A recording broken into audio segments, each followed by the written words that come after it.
รู้สึกอะไรจะได้เป็นเน็ตไอดอลทุกมื้อนี่นะบ่ รู้สึกดีใจ รู้สึกดีใจเนาะ แม่นมื้อนี้ก็มาเล่นซุยเนาะ วันนี้มาเล่นสวย มาเล่นซุย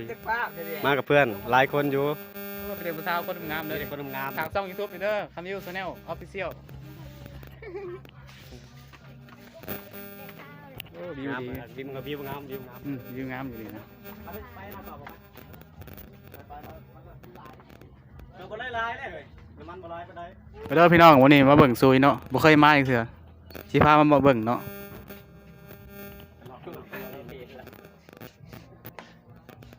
ไปตรงกลางนี่เป็นยังไง